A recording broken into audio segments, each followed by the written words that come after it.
कल सदगुरु कबीर साहब जी की बहुत मार्मिक साखी हम लोगों ने पढ़ी, 39वीं साखी। साहब ने उस साखी में यह बताया है कि हमारा जो मन है वो कैसे है, स्फटिक पत्थर के समान। हमारा मन ना अच्छा है ना बुरा है। जैसे स्फटिक पत्थर साफ स्वच्छ होता है, उसका कोई रंग नहीं होता है, उसके सामने जो रंग लाया जाता है उसी रूप में वो देखने लगता है। इसी प्रकार हमारा मन ना अच्छा है ना बुरा। इस मन में जैसे विचार हम ला देते हैं, उसी प्रकार से उन विचारों से वो प्रभावित होकर के अपने जीवन में या तो विकार ग्रहण कर लेता है या फिर वो विचार शून्य भी हो जाता है मन। सदगुरु कबीर साहब जी कहते हैं कि ये सारा संसार जैसे कुत्ता कांच महल में घुस जाता है तो उसको अपना प्रतिबिंब देखता है कि मेरे प्रतिद्वंदी हैं, मुझे ही भौंक रहे हैं, मेरे दुश्मन हैं। इसी प्रकार से ये पूरा संसार हमें वैसा ही दिखता है जैसी हमारी भावना होती है। मैंने इस पर काफी उदाहरण दिए, दृष्टांत भी दिया, एक बढ़िया से चर्चा हुई, कुछ भजन भी हमने आपके बीच इस प्रसंग में रखे थे कल की चर्चा में। आज सदगुरु कबीर साहब जी का बहुत सुंदर विचार, 2 साखियां एक साथ हैं। सदगुरु कबीर साहब जी आज यह कह रहे हैं कि हट और दृढ़ संकल्प शक्ति में भेद है। कितने लोग हटी होते हैं, जिद्दी हटी, ऐसा संकल्प ले लेते हैं जो होता तो गलत है, अहित का कारण होता उनका ये संकल्प, है ना। और कई प्रकार के अपने और दूसरे के जीवन में विनाश लाता है। लेकिन वो कहते हैं नहीं, हमने तो संकल्प ले लिया, हम तो ये बात अब, हाँ, भैंसा बैर कहते हैं उसको, ये बैर छत्तीसगढ़ी में इस प्रकार का हट कर लेते हैं कि हम तो बोलेंगे ही नहीं, हम तो उनके यहाँ जाएंगे ही नहीं, हम तो उनसे बात करेंगे ही नहीं, हम कभी उनसे माफी मांगेंगे ही नहीं। हम कई प्रकार के होते हैं। तो ये दृढ़ संकल्प नहीं कहलाता है लोग, लेकिन करते दृढ़ ही संकल्प है कि हमने तो अब संकल्प ले लिया है, चाहे कुछ भी हो जाए हम उनका मरा हुआ मुंह भी नहीं देखेंगे। कई ऐसी चीजें हम उनका कभी हित चिंतन करेंगे ही नहीं, उनका भला सोचेंगे ही नहीं। तो ये कहलाता है हट कि हम कुछ भी हो जाए यह काम नहीं करेंगे, या उस व्यक्ति को नहीं छोड़ेंगे, या इस आदत को नहीं छोड़ेंगे, कोई भी चीज। तो ये संकल्प नहीं है, ये क्या कहलाता है, गलत के प्रति समर्पण हट कहलाता है। और सही के प्रति समर्पण या संकल्प वो क्या कहलाता है, दृढ़ संकल्प शक्ति। जैसे भीष्म पितामह ने दृढ़ संकल्प शक्ति ले ली थी। बहुत सारे उदाहरण हैं ऐसे। तो यहाँ साहब इसी के बारे में बता रहे हैं कि हमारा सही के प्रति यदि हम संकल्प लेते हैं तो दृढ़ संकल्प शक्ति कहलाती है। वो सात्विक भावना है हमारी, वो हमारा और समाज का बहुत बड़ा हित करती है। यानी अपने कल्याण और समाज के कल्याण के लिए यदि हम कोई दृढ़ प्रतिज्ञा करते हैं, वो दृढ़ संकल्प सबके लिए क्या है, कल्याणकारी, मंगलमय है। लेकिन हम यदि गलत के प्रति हमारी ऐसी अवधारणा या संकल्प उठा लिए तो उसको कहते हैं हटाग्रह, हट है, और ये स्वयं का और दूसरे का भी विनाश करता है। तो साहिब जी की साखी है, गही टेक छोड़े नहीं। ये हट पर से बता रहे हैं, किसके लिए कह रहे हैं, गही टेक छोड़े नहीं, जीभ चोंच जरी जाए, ऐसो तप्त अंगार है, ताही चकोर चबाए, चकोर भरोसे चंद्र के, निगले तप्त अंगार, कहीं कबीर डाहे नहीं, ऐसी वस्तु लगाओ। जहाँ पर राग होगा वहाँ पर द्वेष होता है। ये संकल्प आदमी का जहाँ राग होता है वहीं करता है, प्रेम होता है, लगाव होता है, वहीं पे संकल्प लेता है। और जहाँ पर लगाव होता है, प्रेम होता है, वहीं पे वो हट भी करता है। बहुत सारे हट होते हैं, राज हट, त्रिया हट, बाल हट, तो ये हट के कारण से, ये मोह के कारण से, लगाव के कारण से, प्रेम और मोह में अंतर है, इस पर चर्चा होगी अभी। प्रेम में क्या अंतर है और मोह में क्या अंतर है, ये इसका विभाजन क्यों किया गया है, इस पर भी चर्चा होगी। तो अभी मैं सदगुरु कबीर साहिब जी की जो साखी है, साहिब कह रहे हैं, गही टेक छोड़े नहीं। टेक कहते हैं संकल्प को, हट को, पक्ष को, आश्रय को। चार अर्थ है इसके। लगार का मतलब लगाओ, प्रेम।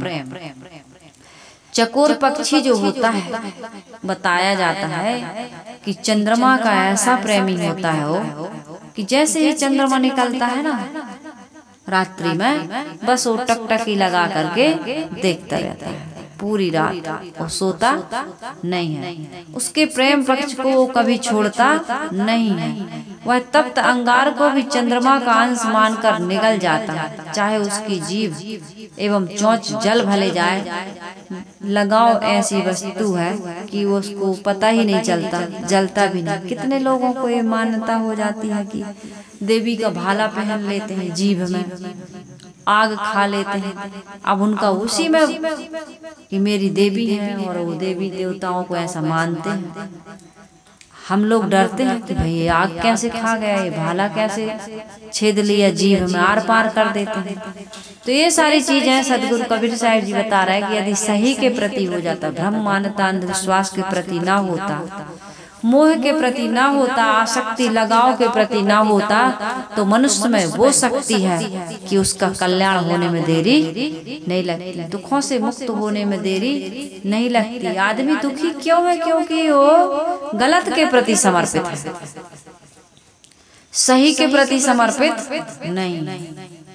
उसके अंदर में लगन तो है, उसके अंदर में धारणा शक्ति, दृढ़ संकल्प शक्ति, परिश्रम, पुरुषार्थ, सारी चीजें हैं, लेकिन वो कहाँ कर रहा है? साहिब कहते हैं ठाव गुण काजर और ठाव गुण कारी।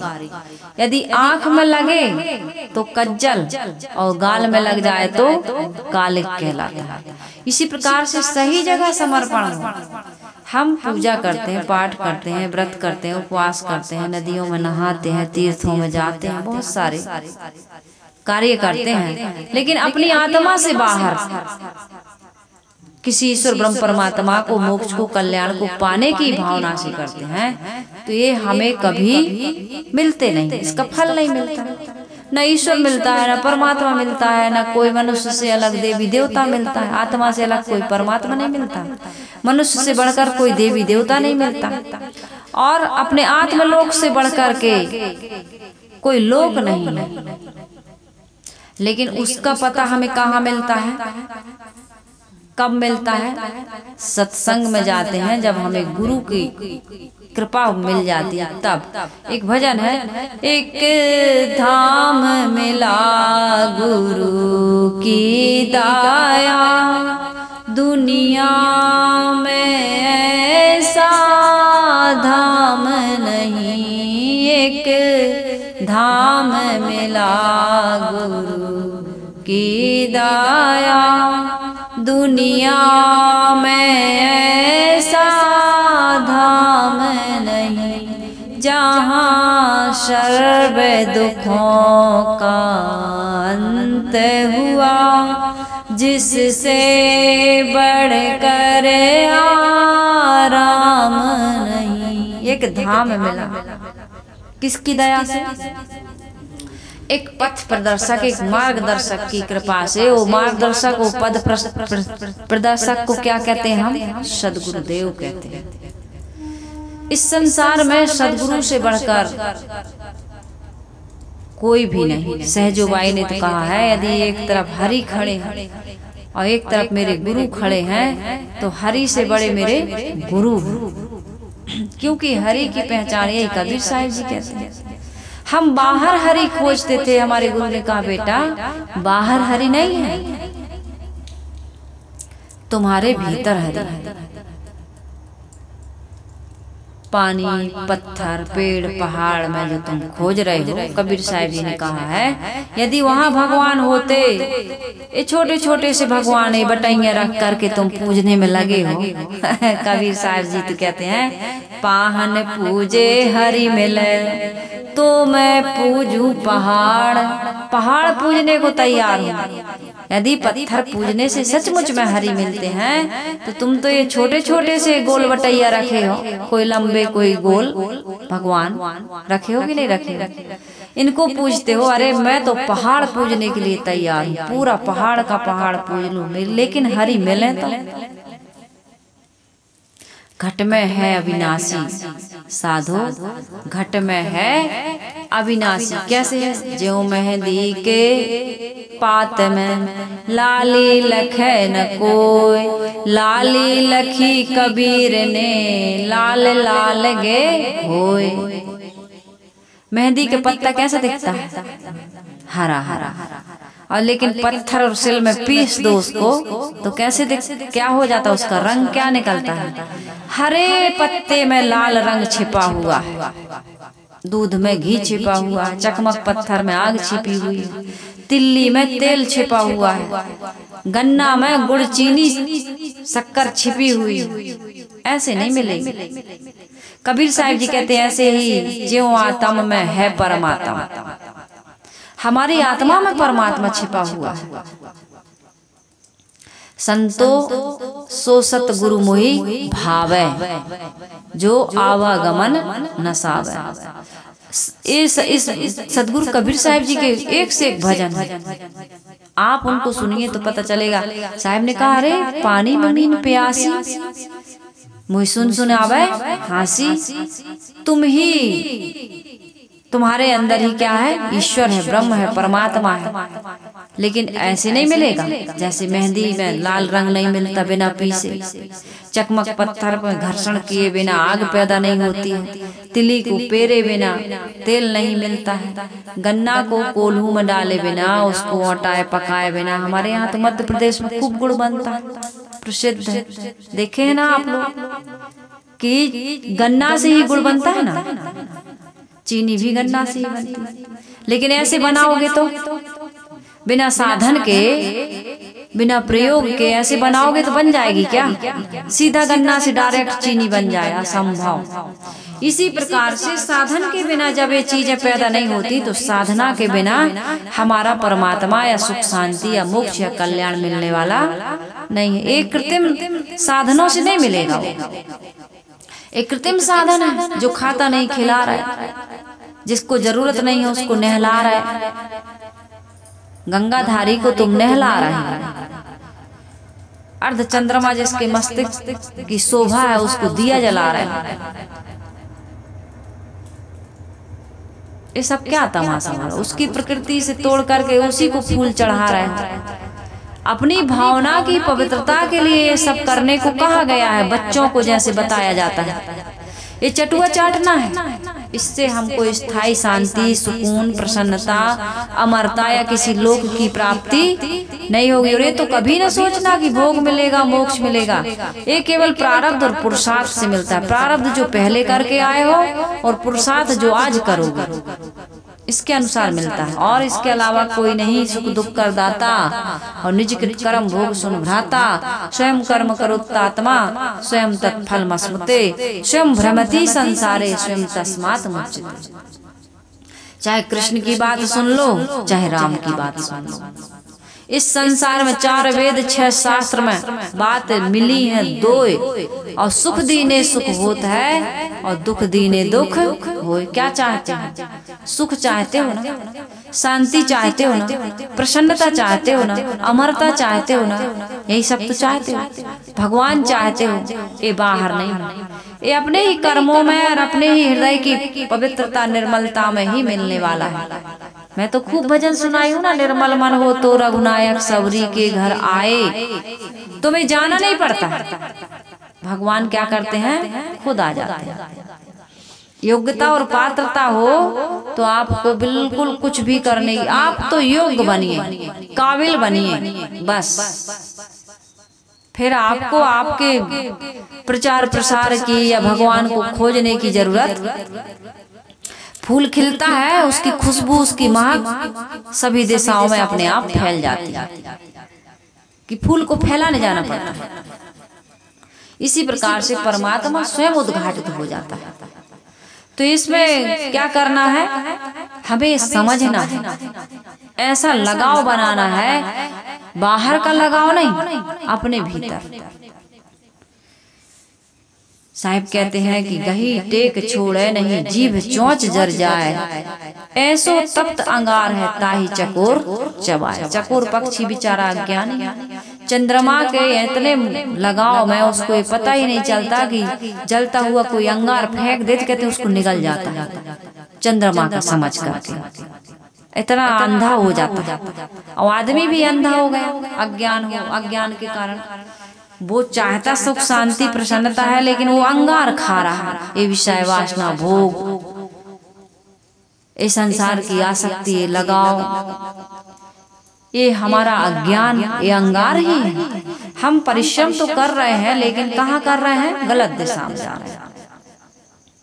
अपने से बाहर ढूंढना और ये मानना कि भगवान मिल जाए यदि नाम जप से या गंगा नहाने से या तीर्थों में जाने से, तो मेरे सारे पाप काट देंगे, मेरी सारी दरिद्रता मिटा देंगे। और अधिक से अधिक तो भौतिक उपलब्धियों के लिए कर रहा है आदमी। अब मेरे पास कल फोन आया था, मैंने कहा ना, एक धाम मिला गुरु की दया, जिससे बढ़कर कोई धाम नहीं, जहाँ सर्व दुखों का अंत हुआ, जिससे बढ़कर आराम नहीं। दिल्ली के आसपास हरियाणा बॉर्डर पर है वो। कहने लगा कि साहब मेरी पत्नी की दोनों किडनी खराब है, 1 साल से मैं आपके विचार सुन रहा हूँ। मेरे मन में, मैं तो खूब रोता था, संतान है, परिवार है, बेचारा गरीब है, लेकिन जब से आपके विचार सुने तब से मुझे बहुत खुशी होती, बहुत प्रसन्नता है। अब मेरे मन का सारा दुख दूर हो गया। मैंने कहा भैया यदि आपके मन का दुख दूर हो गया तो मेरी सारी मेहनताना मुझे मिल गई। मेरी ये मेहनत, मेरा ये परिश्रम, यहाँ से बैठ करके सत्संग सुनाना, फिर इसके लिए वीडियो बनाना, थंबनेल बनाना, टाइटल लिखना, अपलोड करना, ये पैसा लगता है मोबाइल में। मोबाइल लेने पड़ता है, डाटा लेना पड़ता है, समय देना पड़ता है, जागना पड़ता है, लोगों से जरूरी बात करनी हो, मिलना जुलना हो तो उससे भी कटौती करनी पड़ती है। हमको पढ़ना लिखना, उसको छोड़ के भी हम करें, हमारे साथी करें, कोई भी करे, कर तो रहे हैं आपकी सेवा में। तो सब कुछ आपने हमारी मेहनत को सफल कर दिया।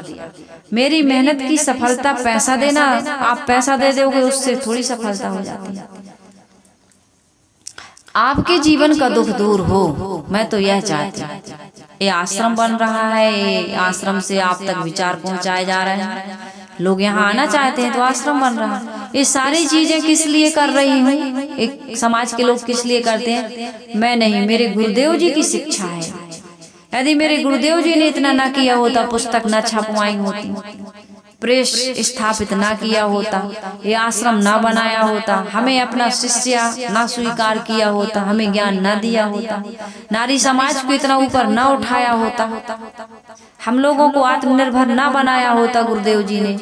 गुरुदेव जी का नियम तो ऐसा कि बेटी रहना, लेकिन किसी संत या गुरु को अपने घर में, आश्रम में जगह नहीं देना। तुम लोग सिपाही बनो, वीर बनो, महिलाएं ही, बहनें बेटियां ही इस आश्रम की सारी व्यवस्था चलाओ। बहुत सारी बातें गुरुदेव जी ने हम लोगों को आत्मनिर्भर बनाया, सक्षम बनाया, कहना चाहिए, आत्मनिर्भर बनाकर आत्मबल दिया, आत्मज्ञान दिया, आत्मस्थिति दी, आत्मशुद्धि के लिए उन्होंने अपने जीवन को निर्मल पवित्र बनाकर हमको प्रेरणा दी, ये साहस दिया, ये बल दिया कि नहीं, ऐसा जीवन जी सकते हैं हम। कितनी बड़ी कृपा। तो मेरी मेहनत, मेरा परिश्रम, यदि किसी के जीवन की समस्याओं का समाधान हो रहा, उनको ज्ञान मिल रहा, आग लगी संसार में झरझर गिरे अंगार, संत न होते जगत में तो जल मरता संसार। आग लगी हुई है। साहिब ने कहा जग जरते देखिया अपनी अपनी आग, ऐसा कोई ना मिला जा सो रही लाग। कितनी प्रकार की आग लगी, विषय वासना की तो लगी ही है, जाति पाति की, ऊंच नीच की, कर्म कांड की, राग द्वेष की, बड़ी कई प्रकार की आग लगी हुई है। मनुष्य आज मनुष्य के साथ मनुष्यता का व्यवहार नहीं कर पा रहा, खान पान में विकृति आ गई, हमारी संस्कृति, हमारी सभ्यता, हमारे जो संस्कार थे, जिस प्रकार से इस भारत देश का नाम विदेशों में तक विख्यात था, आज हमारा भारत की संस्कृति, भारत की सभ्यता, भारत का रहन सहन सब कुछ पाश्चात्य संस्कृति अपनाते जा रहे लोग।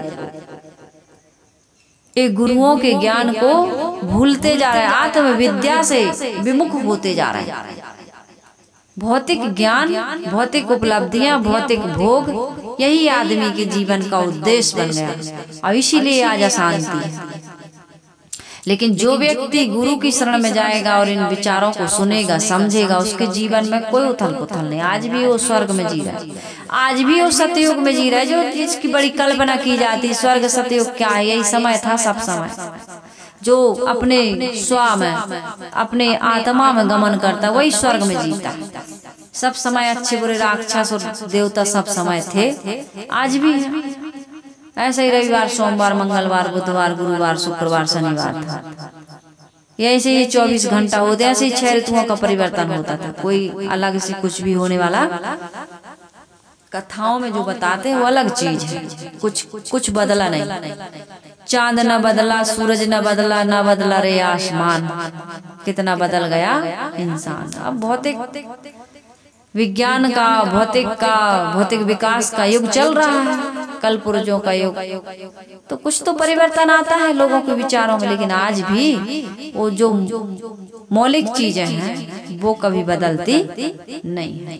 तो साहिब ने भजन में आया है, यह दुनिया भोली भाली है। कैसी भोली भाली है?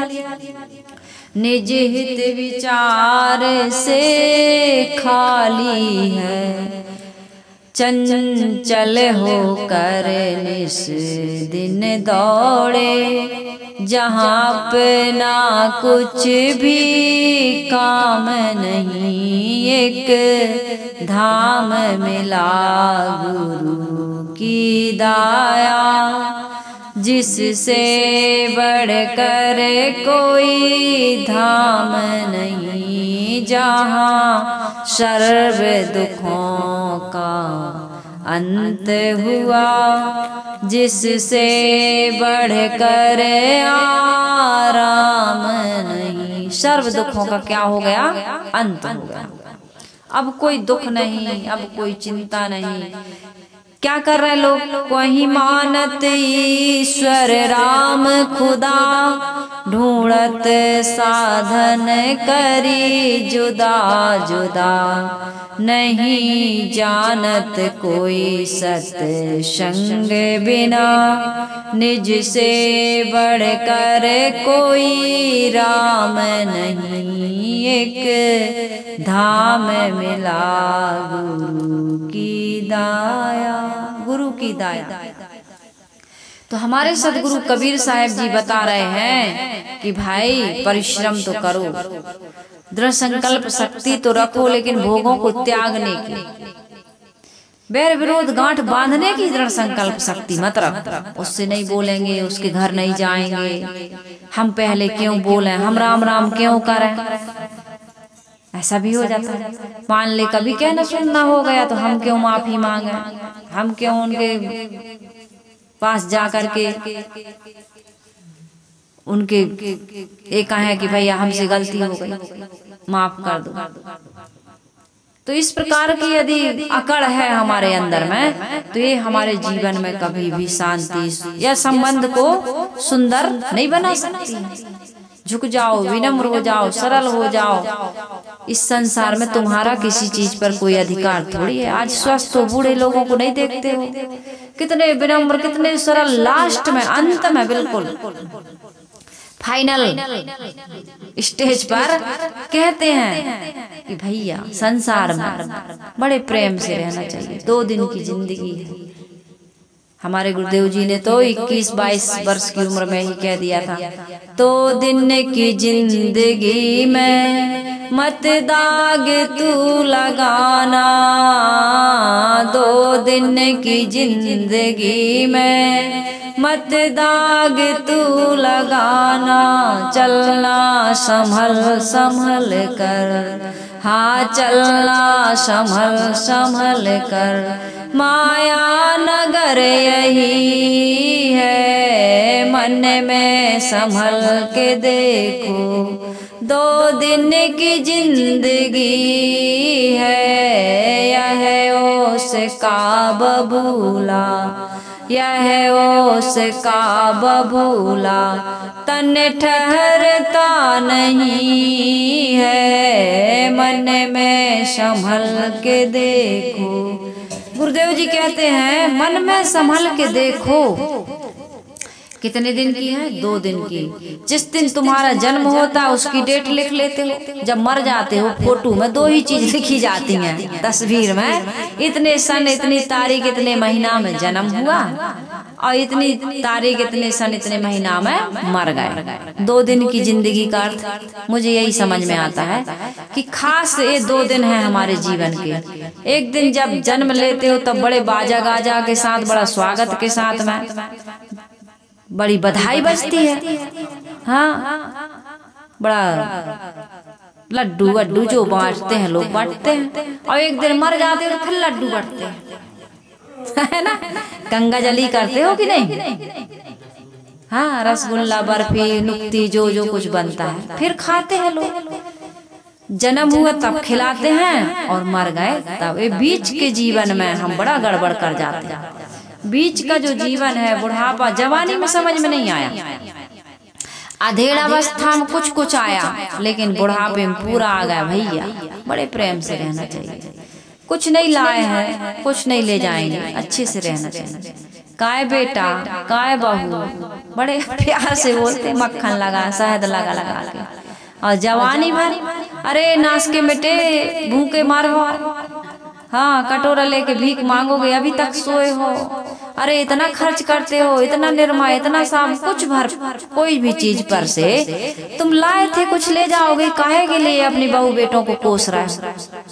ये जो हमेशा कमर में जो चाबी लटकाए घूमते हो, चाय पत्ती के लिए, घी के लिए, इतना इतना सा घी चम्मच में, इतना सा घी देती हो ना, इतना सा घी, और वो बदबू देने लगा, पुराना हो गया। फिर कहते हो इसको बेच दो, कौन खाएगा तुम्हारा पुराना घी, और नया ले आओ। अरे घर का ताजा निकालो, बढ़िया ताजा दूध खाओ, ताजा दही खाओ, 8 घंटे पहले जमाओ, 10 घंटे पहले जमाओ, पति को खिलाओ, बच्चों को खिलाओ, खुद भी खाओ, आजी सास सबको खिलाओ, खाओ, इसीलिए मिला है। खाए पकाए लुटाए ले, कबीर साहब ने बड़ा सुंदर दोहा कहा, कर ले शुभ काम चलती बिरिया रे मना, संग न चले छिदाम। एक छिदाम, एक फूटी कौड़ी सुई की नोक बराबर नहीं दूंगा, वो सुई की नोक बराबर लेके गया। इकट्ठे कर जहाँ के जर सभी मुल्कों के माली थे, लेकिन सिकंदर जब गया दुनिया से दोनों हाथ खाली थे। घी का डब्बा लेके जाओगे क्या? घी का डिब्बा तुम्हारे ऊपर कुड़ेंगे, ले भाई भक्त से आगे लग जाए चिता में, ले आओ थोड़ा घी। तो इतना ना जोड़ो, हाँ इसी के लिए जोड़ रहे हो क्या? इसके लिए न जोड़ो। तो 2 दिन की जिंदगी में मत दाग तू लगाना, चलना संभल संभल के, माया नगर या ये माया नगर है, इस माया में भूल गए, भूलो मत, ये माया नगरी है। जैसे कोई माया नगरी हो, दिखने में लग रहा बड़ा सुंदर सुंदर बाजार, शाम को देखे तो खत्म,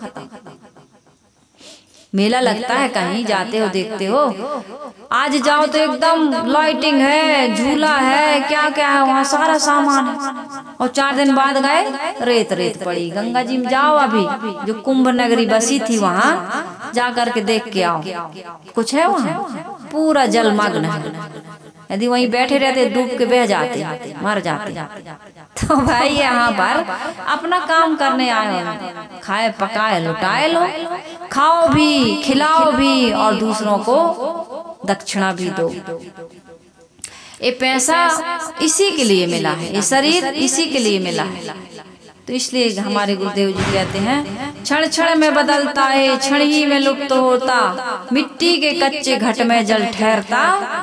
तुम मिट्टी के कच्चे घट हो, बुलबुला हो पानी का, ओस की बूंद के जैसे हो, क्षण में मिटने में देरी नहीं लगेगी। अभी मर जाओ, श्वास निकल जाए, जीव निकल जाए, श्वास बंद हो जाए, शाम तक तुम्हारा नामो निशान नहीं रहेगा। अभी सुबह सुबह मरो, यदि शाम तक न दफना दे तो कहना है ना। एक बूढ़ा मर गया, सारी जिंदगी परिवार के नाम कर गया, कहीं सुनी रोने की आहट, कहीं बुदबुदाने की फुसफुसाने की मिली आहट। बड़ा भला आदमी था, बेचारा मर गया, लेकिन क्या कह रहे हैं, कहीं रोने की मिली आहट, कहीं बुदबुदाहट। अरे भैया जल्दी करो, कौन रोएगा सारी रात, कौन रखाएगा इसको सारी रात। बस इतनी सी है आदमी की औकात। मर जाओगे तो ये नहीं कहेंगे कि 2 दिन 4 दिन रख लो। हाँ भैया जल्दी, हमारे पास टाइम नहीं है। कौन रखेगा इसको, कौन बूढ़े हो जाते तो कौन खिलाएगा पिलाएगा, और यहाँ मर जाओगे तो कौन रखवाली करेगा रात रात। सांस लाश सड़ेगी भैया, खत्म, जल्दी से ले चलो, सफाई अफाई करो यहाँ।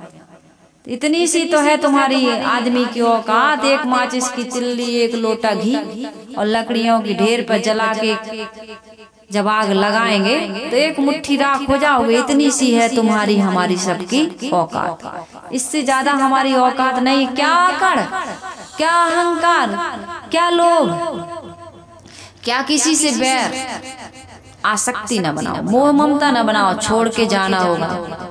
छोड़ के संसार जब तू जाएगा, कोई न साथी तेरा साथ निभाएगा, है ना।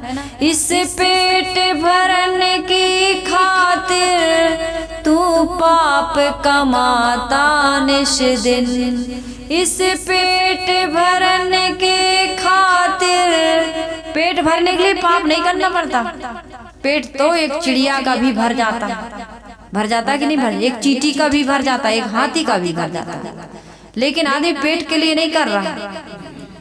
कहता जरूर है पापी पेट का सवाल है, तुम्हारे पास तो इतना है कि तुम जिंदगी भर खाओ और दूसरों को खिलाओ तो न कमे। इस पेट भरने के खातिर तू पाप कमाता निश दिन, शमशान में रख कर लकड़ी तेरी आग लगेगी, एक दिन खाक हो जाएगा, कोई न साथी तेरा साथ निभाएगा। छोड़ कर संसार जब तू जाएगा, कोई न साथी तेरा साथ निभाएगा। छोड़ के संसार जिस दिन जाएंगे कोई साथ नहीं निभाएगा। ये तो बहुत लास्ट की बात कह रहा है भजन, जीते जी साथ नहीं निभाते लोग, निभाते हैं। हमें अपनों ने लूटा, गैरों में कहाँ दम था, हमारी किश्ती वहाँ डूबोई जहाँ पर पानी कम था। अपने लोग दुख देते, जिनसे हमें उम्मीद नहीं थी, आशा नहीं थी, जिस पर हमारा बड़ा भरोसा था, विश्वास था, उन्हीं ने हमको हमें तो लूट लिया मिलके। एक घर परिवार वालों ने, अपनों ने, ये सुख भी देते हैं दुख भी देते हैं, ये ना कहिए। अपना कर्म सुधारिए। कर्म तुम्हारा अच्छा है तो किस्मत तुम्हारी दासी है, कर्म तुम्हारा अच्छा नहीं है तो गले में यम की फांसी है। कर्म धर्म दोनों अच्छे तो घर में मथुरा काशी है, और कर्म धर्म दोनों बिगड़े तो गले में यम की फांसी है। इसलिए भाई अपने कर्म धर्म को सुधारो। ये सत्संग की गंगा है, इसमें लगा लो गोता, वरना इस दुनिया से तू जाएगा रोता रोता, फिर पछताएगा। बीत गए दिन भजन बिना रे। ऐसे दांत टूट जाते हैं लोगों के, कहीं कहीं सामने, कहीं कहीं पूरे, तब गाते बीत गए दिन। अब का भजन बिना रे, अब तो बीता ही गए। अब पछताए हो तो क्या भाई, जब चिड़िया चुग गई खेत, गाड़ी निकल गई तब घर से चला मुसाफिर। मायूस हाथ मलता वापस बेरंग आया, जब बुझ गई समा तो महफिल में रंग आया। जीवन खत्म हुआ तो जीने का ढंग आया। अब जीने का ढंग आया तो क्या करोगे आप? जवानी में जोश था लेकिन होश नहीं रहा, अब बुढ़ापे में होश आया तब कोई जोश नहीं है। अब कोई होश तो आ गया लेकिन जोश, कोई अंधा लंगड़ा वाली कहानी हो गई। अंधा है चल सकता है लेकिन दिखता नहीं, लंगड़ा है दिख तो रहा लेकिन चल नहीं सकता। तो जिस घर परिवार में नौजवान बूढ़ों का आदर करते हैं, मैं ये बताया करती हूँ, और बूढ़े नौजवानों से मिलके रहते हैं, वो आग से बच जाते हैं। इसलिए भाई ये जो जनरेशन गैप है, जिसको लेकर के बड़ी टुटन है, सास बहू को पसंद नहीं कर रही, बहू सास को पसंद नहीं कर रही है, दोनों एक दूसरे को पसंद करो। तुम्हारी पास आँख है और बहू के पास पैर है, तो बहू के पास पैर है लेकिन आँख नहीं है, और सास के पास आँख है लेकिन पैर नहीं। दोनों संगठन बना के चलो, प्रेम से रहो। आने वाली जो आपकी नत बहू घर में बैठी ना, उसको भी बच्चे हो गए। आप दोनों के मधुर संवाद से, प्रेम से, आदर से उस बहू के भी अंदर में वो संस्कार आएगा, वो दोनों की सेवा करेगी। और ज्यादा 3-5 करोगे ना तो 9-2-11 हो जाएगी, और तुम दोनों को छोड़ के चली जाएगी। ये सबके घर की बात है, जा रहे हैं कि नहीं जा रहे छोड़ छोड़ के। इसलिए समझदारी से काम लो। साहेब कहते गही टेक छोड़े नहीं, जीभ चौंच जरी जाए, ऐसो तप्त अंगार है ताही चकोर चबाए। अपने आत्मा से अलग कोई परमात्मा नहीं, मनुष्य से बढ़कर बहू, सास, ससुर, पत्नी, बच्चे, समाज के लोग, मनुष्य, ये गाय, भैंस, बिल्ली सब देवी देवता। आदमी ही आदमी रहे संसार में, कोई चिड़िया ना हो, मोर ना हो, बंदर ना हो, पक्षी ना हो, कुछ ना हो, ये मच्छर खटमल ना हो तो चलेगा। बड़े परेशान करते हैं, है ना।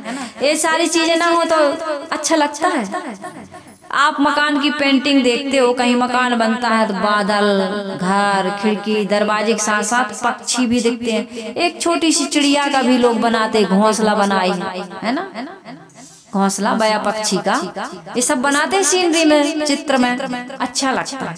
कहीं हिरनी है पानी पी रही है, कहीं मोर है नाच रहा है। तो ये प्रकृति में जितने भी लोग, ये सुंदरता है, स्वर्ग है, ये हमारी मन को प्रसन्नता देने वाले ये सब साधन हमको मिले हुए। कहाँ और भगवान ईश्वर ब्रह्म परमात्मा खोज रहे हैं, अंदर में बैठा है, बता रहा है आपको, सुख दुख की अनुभूति करा रहा है, पाप पुण्य की आपको प्रेरणा दे रहा है, ये ना करो ये करो। संत गुरुजन है, क्या चीज की कमी है भाई? खाने को मिल रहा, रहने को मिल रहा, कपड़े मिल रहे, सब कुछ मिल रहा, क्यों दुखी हो? क्यों दुखी हो बताओ, क्या कमी है? कोई कमी नहीं है, बस कमी है तो एक गुरुदेव की। हमारे जीवन में अच्छे गुरुजी नहीं मिले, मिले तो गुरुजी, लेकिन कहाँ भटका दिए देवी देवताओं। अरे आज शुक्रवार है, अरे आज मंगलवार, ग्रह लगा है, टेढ़ा है, और बहुत परेशान कर रहा है। अब इससे बड़ा ग्रह तो कोई नहीं था जो आके बता दिया कि तुम्हारा ग्रह।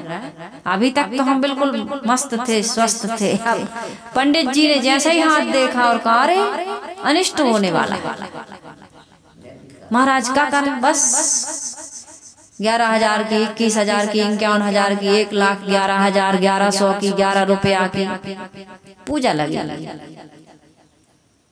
और नहीं करवाओगे तो लाल पीली पूजा सब प्रकार की होती, छोटी बड़ी मंजली पूजा।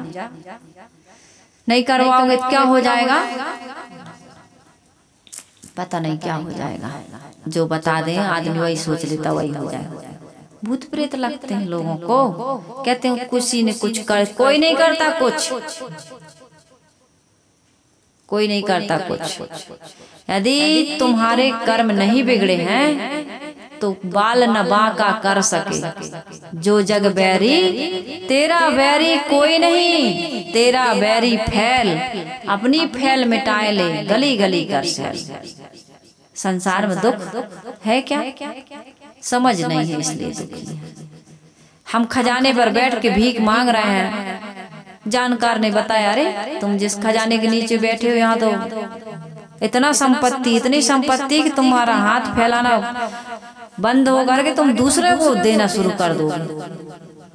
ऐसे ही गुरुदेव मिल जाते हैं, तुम कहाँ उधर उधर उधर माथा टेक रहे हो। मैं भी पत्थर पूजती सुबह शाम हर रोज, और सतगुरु की कृपा भई तो उतरा सिर का बोझ।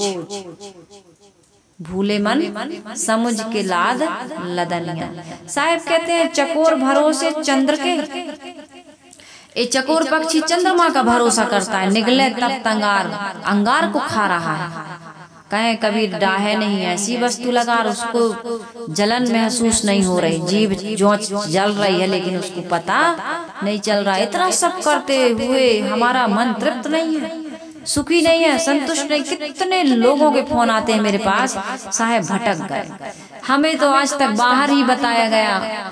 कोई ने 5 नाम दे दिए, कोई ने 7 नाम दे दिए, कोई ने ये कथा बता दी, कोई ने ये भागवत बता दिए, किसी ने नदियों में नहाना बता दिया। सुबह से ना हमारे कान बहरे हो गए, हमें ये बीमारी हो गई। अरे मन न रंगाए रंगाए जोगी कपड़ा, तन को जल से धुलाना सरल है मगर मन को निर्मल बनाना बड़ी बात है। भगवान तन के निर्मलता से नहीं मिलते, भगवान मिलते हैं मन की निर्मलता से। और मन निर्मल गंगा में नहाने से या 4 बजे नहाने से नहीं होता। मन निर्मल कब होता है, सत्संग से, अच्छे विचारों से, अच्छे लोगों की संगत करने से, अच्छे ग्रंथों को पढ़ने से, अच्छी वार्ता सुनने से। ये काम करते रहिए, जीवन को सुंदर सफल बनाते रहिए, तभी हमारा ये मानव जीवन सफल और सार्थक है। और ये सत्संग सुनना सफल सार्थक हो सकता है। हम सबका जीवन सुंदर बने, सबके जीवन में शांति और प्रसन्नता की अनुभूति हम सब लोग कर सकें। इन्हीं शुभकामनाओं के साथ आइए गुरु वंदना हम सभी लोग कर लेते हैं। वंदन है गुरुदेव तुमको, वंदन है गुरु, वंदन है गुरु।